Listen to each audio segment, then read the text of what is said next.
A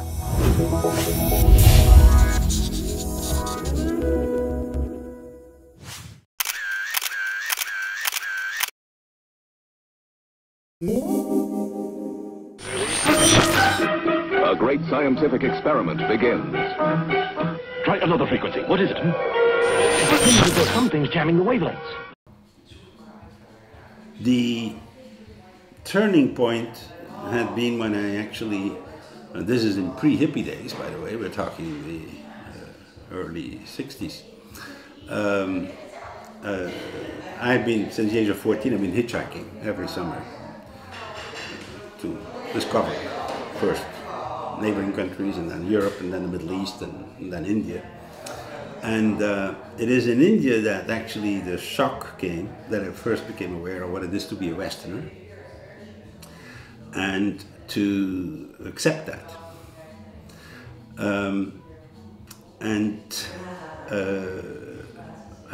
Well, in the Indian terminology, my path is one of karma yoga, the path of action. So that's when I decided to first of all do engineering.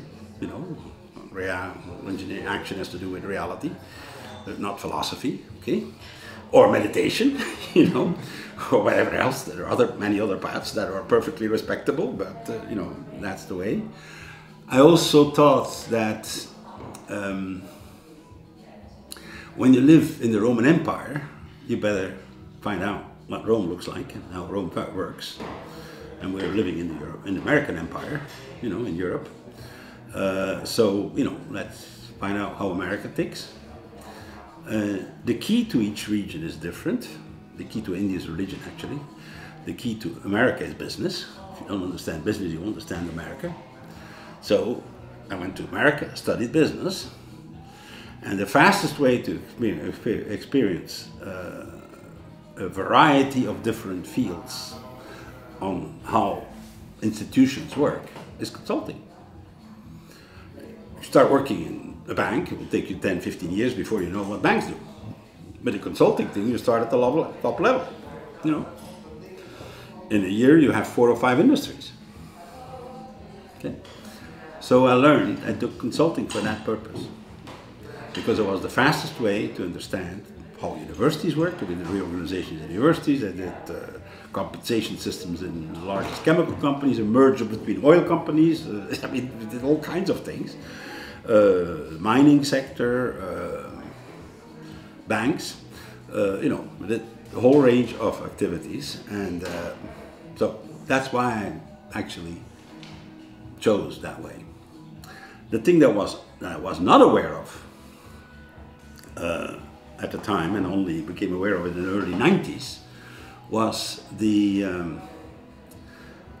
was revealed to me by the only mentor I ever had, who was Willis Harman, the founder of the Institute for Nomadic Sciences in California, the Institute for the Science of Consciousness. Okay, he told me, Bernard, you have been trained for 25 years to understand money like nobody ever had, because you've been in situations that are typically mutually exclusive.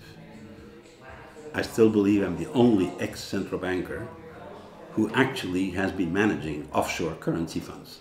Okay, that's, you know, that doesn't happen in my life. Okay, I've been an academic, and I've been the president of electronic payment systems. You know, that's very different realities, all related. I've been working with some of the largest multinationals on the planet, and I've been working with developing countries.